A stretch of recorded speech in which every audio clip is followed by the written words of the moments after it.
আলহামদুলিল্লাহি রাব্বিল আলামিন ওয়াসসালাতু ওয়াসসালামু আলা সাইয়্যিদিল আমবিয়াই ওয়াল মুরসালিন আম্মা বা'দ ফাআউযু বিল্লাহি মিনাশ শাইতানির রাজীম বিসমিল্লাহির রহমানির রহিম আসসালাতু ওয়াসসালামু আলাইকা ইয়া রাসূলুল্লাহ আসসালাতু ওয়াসসালামু আলাইকা ইয়া হাবিবাল্লাহ আসসালাতু ওয়াসসালামু আলাইকা ইয়া নবিয়াল্লাহ ওয়া আলা আলিকা ওয়া আসহাবিকা ইয়া নূরাল্লাহ। মাদানী চ্যানেলের দর্শকবৃন্দ, দূরে অথবা কাছে, দেশ কিংবা প্রবাসে যে যেখান থেকে আমাদের এই অনুষ্ঠান দেখছেন, আপনাদের সকলকে জানাই আন্তরিক শুভেচ্ছা ও অভিনন্দন। দর্শকবৃন্দ, আলহামদুলিল্লাহ আজ্জা ওয়াজাল, আমরা এই অনুষ্ঠানে আল্লাহ পাকের দয়ায় মৃত্যু শয্যায় বুজুর্গানে দিনের উপদেশ সমূহ নিয়ে আলোচনা করে থাকি। এক এক সময় একটি উপদেশের উপর আমরা ওই বিষয় নিয়ে আমরা আলোচনা করে থাকি। আজকে ইনশাআল্লাহ কারীম হুজুরে গাউসে পাক রহমতুল্লাহি তাআলা আলাইহির একটি উপদেশ, যা আমরা গত অনুষ্ঠানে শুনেছি, আর ওই উপদেশের একটি বিষয় আমরা নিয়েছি, একটি পার্ট নিয়েছিলাম। আজকে ইনশাআল্লাহ কারীম দ্বিতীয় আরেকটি পার্ট নিয়ে আমরা আলোচনা শ্রবণ করব। আসুন আমরা শুরুতেই দুরূদ শরীফের ফজিলত শ্রবণ করি। আমাদের প্রিয় নবী রসুল আরবি হুজুরে পুর নূর সাল্লাল্লাহু আলাইহি ওয়াসাল্লাম ইরশাদ করেন, তোমরা যেখানেই থাকো আমার উপর দুরূদ শরীফ পাঠ করো, কেননা তোমাদের দুরূদ আমার নিকট পৌঁছে থাকে। সুবহানাল্লাহ। আসুন আমরা সকলে একবার মহাব্বতে দুরূদ শরীফ পাঠ করে নিই। সাল্লু আলাল হাবিব সাল্লাল্লাহু তাআলা আলা মুহাম্মদ সাল্লাল্লাহু তাআলা আলাইহি ওয়াসাল্লাম। দর্শকবৃন্দ, আমরা গত অনুষ্ঠানে হুজুর গাউসে পাক রহমতুল্লাহি তাআলা আলাইহির একটি বাণী শ্রবণ করেছিলাম। আসুন ওই বাণীটি আমরা পুনরায় শ্রবণ করি, যাতে আমাদের বুঝে চলে আসে। আর আমরা গত অনুষ্ঠানেও আলহামদুলিল্লাহ হুজুর গাউসে পাক রহমতুল্লাহি তাআলা আলাইহির এই বাণীর উপরে খুবই চমৎকারভাবে শ্রবণ করেছিলাম। অহংকার, আল্লাহ পাক কত অপছন্দ করেন অহংকারীদেরকে, এবং অহংকারীদের কি ক্ষতি রয়েছে এ সম্পর্কে আমরা জেনেছিলাম। আসুন আমরা হুজুর গাউসে পাক রহমতুল্লাহি তাআলা আলাইহির ওই অমূল্য রত্ন এবং মূল্যবান যে বাণীটি রয়েছে আমরা শ্রবণ করে নিই আরও একবার। হুজুর গাউসে পাক রহমতুল্লাহি তাআলা আলাইহির একটি বাণী হচ্ছে যে অহংকার ইবলিসকে শয়তানে পরিণত করেছে, বিনয় তাকে ফেরেশতা বানিয়ে দিতে পারত। আমরা এর আলোকে গত অনুষ্ঠানে অহংকার সম্পর্কে জানার চেষ্টা করেছি। আজ আমরা বিনয় সম্পর্কে জানব ইনশাআল্লাহ কারীম। বিনয় সম্পর্কে শ্রবণ করব, যেটাকে তাওয়াজু বলা হয়, অর্থাৎ বিনয় অবলম্বন করা। এটি ইসলামের মধ্যে খুবই গুরুত্বপূর্ণ একটি গুণ। বিনয় মানুষকে উচ্চ আসনে সমাসীন ও গ্রহণযোগ্য ব্যক্তিত্বে পরিণত করতে সহায়তা করে। বিনয়ীকে মানুষ শ্রদ্ধা করে, স্মরণ করে। যে যত বেশি বিনয় এবং নম্র হয়, সে তত বেশি উন্নতি লাভ করতে পারে। এই পৃথিবীতে যারা আজীবন স্মরণীয় ও বরণীয় হয়ে মানুষের হৃদয়ের মনোকুঠায় আসন লাভ করে আছেন, তাদের প্রত্যেকেই বিনয়ী ও নম্র ছিলেন। পৃথিবীর সর্বশ্রেষ্ঠ বিনয়ী ও নম্র মানুষ ছিলেন শেষ নবী হুজুরে পুর নূর সাল্লাল্লাহু আলাইহি ওয়াসাল্লাম। তিনি ছিলেন বিনয় ও নম্রতার মূল প্রতীক। তাই তো মহান আল্লাহ তাআলা সাক্ষ্য দিয়েছেন। আল্লাহ পাক রব্বুল আলামিন আল্লাহর রাসূল সাল্লাল্লাহু আলাইহি ওয়াসাল্লামকে বলেছেন সূরাতুল কলামের মধ্যে, ওয়া ইন্নাকা লাআলা খুলুকিন আযীম, নিশ্চয়ই আপনি মহান চরিত্রের অধিকারী। আর আল্লাহর রাসূল সাল্লাল্লাহু আলাইহি ওয়াসাল্লাম বিনয় এবং নম্রতা দিয়েই কিন্তু অমুসলিমদের হৃদয়কে জয় করেছিলেন। হাজারো লক্ষ অমুসলিম কাফের ইসলামের ছায়ার তলে এসেছে হুজুর সাল্লাল্লাহু আলাইহি সাল্লামের এই বিনয় দেখে, নম্রতা দেখে। আর যারা দ্বীনি দাওয়াতের সাথে যাদের সম্পর্ক, তাদের তো অবশ্যই এই বিনয় এবং নম্রতা আবশ্যক তাদের জন্য। কেননা আপনি যদি দেখেন, এই বর্তমান যুগে এসেও এক মহান ব্যক্তি, কিবলা শেখ তরিকত আমির আহলে সুন্নাত বানিয়া দাওয়াত ইসলামী মাওলানা মুহাম্মদ আবু বিলাল ইলিয়াস আত্তার কাদেরী রজভী দামাত বরকাতুল আলিয়া, এই সত্তাও কিন্তু হাজারো লক্ষ যুবকদের তাকদীরকে পরিবর্তন করেছে। হাজারো লক্ষ যুবককে সুন্নতের রঙের সাজিয়ে তুলেছেন। এটার পসিবল হওয়ার যে মূল কারণ যদি আমরা দেখি, তা হচ্ছে বিনয় এবং নম্রতা। জি হ্যাঁ, আমির আহলে সুন্নাত দামাত বরকাতুল আলিয়ার ইনার সত্তার মধ্যে, ইনার জীবনীর মধ্যে আপনি যে বিষয়টা সবচেয়ে বেশি পাবেন, এটা হচ্ছে বিনয় এবং নম্রতা। ছোট থেকে ছোট, বড় থেকে বড়, যে কোনো শ্রেণীর মানুষের সাথে নম্রতা এবং বিনয়ের সাথে আচরণ করা। আল্লাহ তাআলা আমাদেরকে হেফাজত রাখুক। আর বিনয়ের ঊর্ধ্বে অন্য কিছু হতে পারে না। মানুষের আখলাকের ক্ষেত্রে, মানুষের চরিত্রের মধ্যে সবচেয়ে ঊর্ধ্বে যে বিষয়টা, এটা হচ্ছে বিনয় এবং নম্রতা। আর বিনয়ের বিপরীত যদি আমরা দেখি, কঠোরতা, অহংকার, হিংসা, বিদ্বেষ ইত্যাদি। তো আমরা গত অনুষ্ঠানে অহংকার সম্পর্কে জেনেছি। তাহলে আমরা বুঝতে পারলাম, যদি আমরা অহংকার থেকে বাঁচতে চাই তাহলে আমাদেরকে একটি জায়গাকে পরিষ্কার করতে হবে, একটি বিষয়কে আমাদেরকে আঁকড়ে ধরতে হবে, এটা হচ্ছে বিনয় এবং নম্রতা। জি হ্যাঁ, বিনয় এবং নম্রতা যদি আমরা ধরতে পারি তাহলে আমরা অহংকার থেকে, হিংসা, বিদ্বেষ থেকে বাঁচতে পারবো। আর আপনি যদি বাহ্যিকভাবেও দেখেন, একটি ব্যক্তি সে কোনো সংগঠনে আছে বা কোনো জায়গাতে সে চাকরি করে, কোনো কোম্পানিতে আছে, বা কোনো ড্রাইভার অথবা কোনো ব্যবসায়ী, যার মধ্যে বিনয় আছে তার কাছে কিন্তু মানুষ চায়। যার মধ্যে বিনয়, নম্রতা আছে তাকে মানুষ পছন্দ করে, তাকে মানুষ অ্যাকসেপ্ট করে, তাকে মানুষ সহজে গ্রহণ করে নেয়। যে ছাত্র ক্লাসের মধ্যে বিনয় হয় তাকে কিন্তু উস্তাদ খুব সহজে উস্তাদের মন জয় করতে পারে। শিক্ষকদের মাঝেও বিভিন্ন ক্যাটাগরির শিক্ষক থাকে। যে শিক্ষক বিনয় এবং নম্র হয় সে কিন্তু সকল ছাত্রদের হৃদয়ে তার জায়গা হয়ে যায়, অন্তরে তার জায়গা হয় ছাত্রদের হৃদয়ে। আর ওই শিক্ষক কিন্তু সহজে ছাত্রদের থেকে পড়া, ছাত্রদের থেকে শিক্ষাটাও সহজভাবে আদায় করতে পারে। তো এজন্য বিনয় এবং নম্রতাটা সকলেই পছন্দ করে, এটা সকলেই চায়। আপনি একজন মানুষের সাথে কথা বলছেন, তার সাথে আপনার পরিচয় হয়েছে, এটাও তার চাওয়া পাওয়া যেন তার সামনের ব্যক্তি তার সাথে বিনয় এবং নম্রতার সাথে ব্যবহার করে, তার সাথে বিনয় এবং নম্রতা অবলম্বন করে। এজন্য বিনয়, নম্রতা ইসলাম পছন্দ করে। আল্লাহর রাসূল সাল্লাল্লাহু আলাইহি ওয়াসাল্লাম বিনয় এবং নম্রতার মাঝেই কিন্তু এই দিন ইসলামকে প্রচার করেছেন। বিনয় এবং নম্রতা এই দুইটি শব্দ বলা হয় যে সামর্থক শব্দ। বিনয় শব্দের অর্থ হচ্ছে কি? নম্রতা বা নম্র ভাব, কোমলতা, মিনতি ইত্যাদি। আর নম্রতা শব্দ অর্থ বিনতি, নিরহংকার, নরম, কোমল, শান্ত, শিষ্ট ইত্যাদি। অর্থাৎ নিরহংকার মানুষকে বিনয় বলা হয়। আমরা দেখবেন অনেক মানুষ আছে, তার নামটাই আমার মাথায় আসলে মনে হয় যে এই লোকটা নিরহংকার একটা লোক, খুবই সহজ সরল, খুবই বিনয়, খুবই নম্র একটা ব্যক্তি। তো আমরা যখন নম্র ব্যক্তির আলোচনাও করি তখন একটা ভদ্র ভাষা তার মাঝে চলে আসে। আল্লাহ তাআলা আমাদেরকে বোঝার তৌফিক দান করুক। বলা হয় যে বিনয় হলো নিজের জন্য কোনো অবস্থান মনে না করা এবং সৃষ্টি জগতে নিজের চেয়ে অন্যকে অবস্থান ও অবস্থায় নিকৃষ্ট মনে না করা। আল্লাহ তাআলা আমাদেরকে বোঝার তৌফিক দান করুক। সল্লু আলাল হাবিব সাল্লাল্লাহু তাআলা আলা মুহাম্মদ সাল্লাল্লাহু তাআলা আলাইহি ওয়াসাল্লাম। আসুন আমরা কোরআনুল কারীমের মধ্যে একটি আয়াতে মুবারাকা রয়েছে সূরা ফুরকান এর মধ্যে আল্লাহ তাআলা ইরশাদ করেছেন 63 নং আয়াতে মুবারাকায়, বিসমিল্লাহির রহমানির রহিম, ওয়া ইবাদুর রহমানিল্লাযীনা ইয়ামশুনা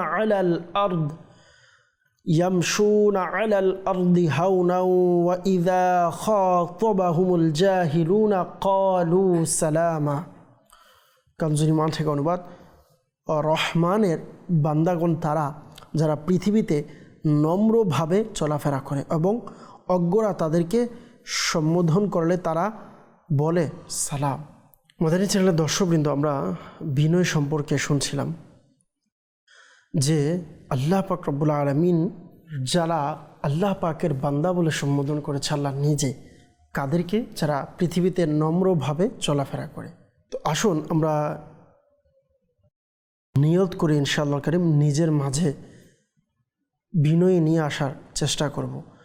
মনে রাখবেন আল্লাহ পাক রব্বুল আলামিন কোরআনুল কারীমের মধ্যে ইরশাদ করেছেন, তোমার কণ্ঠস্বরকে নিচু করো, নিশ্চয়ই গলার সবচেয়ে কর্কশ শব্দ হলো গাদার ডাক। আল্লাহ তাআলা হেফাজত করুক। হাদিসে পাকের মধ্যে রয়েছে, যে ব্যক্তি আল্লাহর সন্তুষ্টির জন্য নিজেকে বিনয় করে আল্লাহ তাআলা তাকে উচ্চ মর্যাদা দান করবেন। সুবহানাল্লাহ। আল্লাহ তাআলার কেমন দয়া যে আল্লাহ রসূল সাল্লাল্লাহু আলাইহি ওয়াসাল্লাম এই বিনয়ের ব্যাপারে ইরশাদ করেন, নিশ্চয়ই আল্লাহ আমার প্রতি ওয়াহি করেছেন যে আপনি বিনয় অবলম্বন করেন যাতে কেউ কারো উপর অহংকার না করে।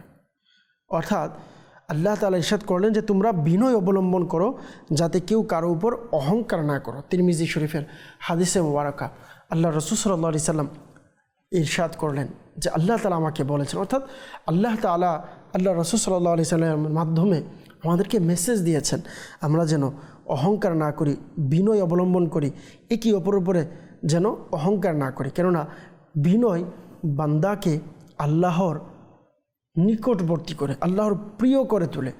আর অহংকারের বিপরীত হলো বিনয়। নবী করিম সাল্লাল্লাহু আলাইহি ওয়াসাল্লাম ছিলেন সর্বশ্রেষ্ঠ বিনয়ী মানুষ, বিনয়ী ব্যক্তি। আল্লাহ তাআলা আমাদের সকলকে বিনয়ী হওয়ার তৌফিক দান করুক। বিনয় অবলম্বন করার কিছু বরকত আমরা শ্রবণ করি। বিনয় অবলম্বন করলে কি কি উপকারিতা রয়েছে? বিনয় মানুষের ভালোবাসা ও আল্লাহর নৈকট্য লাভ করে। যিনি নিজের গৌরব ভুলে যায়, বিনয় অবলম্বন করেন, তিনি প্রকৃত সম্মানিত ব্যক্তি। অহংকার মানুষকে নিচে নামায় আর বিনয় মানুষকে উঁচু করে তোলে। যার অন্তরে বিনয় আছে তার মুখে থাকবে নরম ভাষা এবং কোমল আচরণ।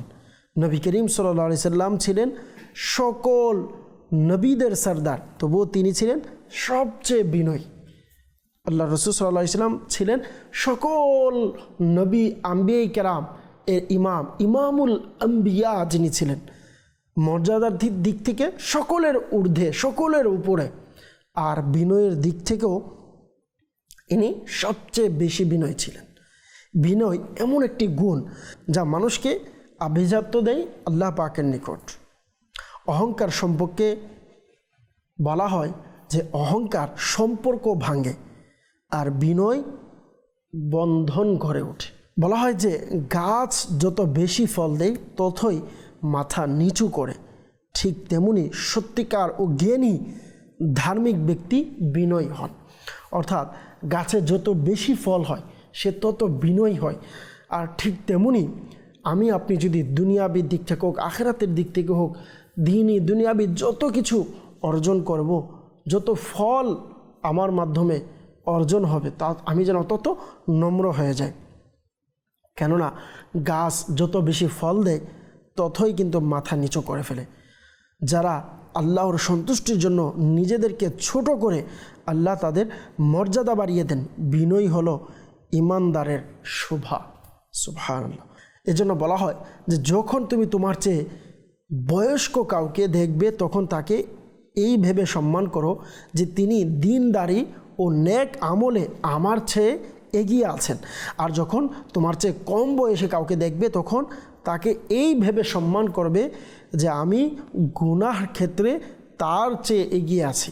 অহংকার বর্জন করো, বিনয় অর্জন করো। আল্লাহ পাক আমাদেরকে অহংকার বর্জন করার, বিনয় অর্জন করার তৌফিক দান করুক। সল্লু আলাল হাবিব সাল্লাল্লাহু তাআলা আলা মুহাম্মদ সাল্লাল্লাহু তাআলা আলাইহি ওয়াসাল্লাম। আসুন, বিনয়, নম্রতা এটা শুধু একাগ্রতা, বিনয় শুধুমাত্র দুনিয়ার ক্ষেত্র নয়, আমাদেরকে ইবাদতের ক্ষেত্রেও বিনয় এবং একাগ্রতার সাথে ইবাদত করা উচিত। কেননা আমরা শুধু দুনিয়ার ক্ষেত্র নয়, আমরা আল্লাহ পাকের ইবাদত যখন করি তখনও যেন আমাদের মাঝে বিনয় জিনিসটা থাকে। হযরত সাইয়েদনা ফারকাদ সাবাখী রহমতুল্লাহ তাআলা আলাইহি বলেন যে মুনাফিকরা যখন দেখে যে তাকে কেউ মানুষ দেখছে না তখন সে গুনাহ করে ফেলে।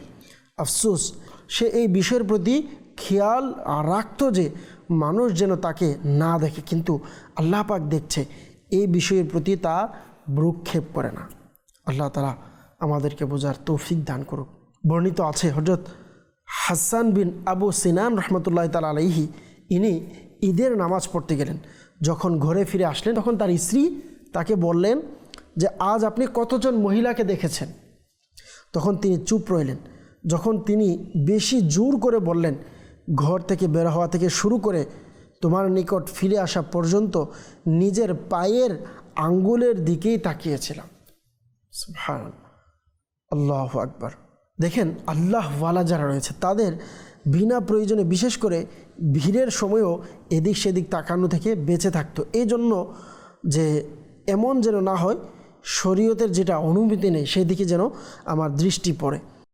আল্লাহ তাআলা আমাদেরকে হেফাজত রাখুক। আমরা তো বাস রাস্তায় চলাফেরা করলে, অর্থাৎ আল্লাহর ওলিরা কেমন বিনয়ী ছিলেন যদি একটু খেয়াল করি, যে বাস অন্যদিকে তাকাতেনও না, নিচের দিকে তাকিয়ে বললেন যে আমি ঘর থেকে নামাজ, নামাজ থেকে ঘর, আমি পরিবার ছাড়া আর কারো দিকে তাকাই নাই। ওনাদের কেমন চিন্তা ছিলেন, আল্লাহু আকবার, কেমন একাগ্রতা এনাদের মাঝে ছিলেন। আল্লাহ পাক রব্বুল আলামিন কুরআনুল কারীমে 30তম পারা সূরাতুল আলাক এর মধ্যে ইরশাদ করেছেন, বিসমিল্লাহির রহমানির রহিম, আলাম ইয়ালাম বিআন্নাল্লাহা ইয়ারা, অর্থাৎ সে কি জানে না যে আল্লাহ দেখছেন।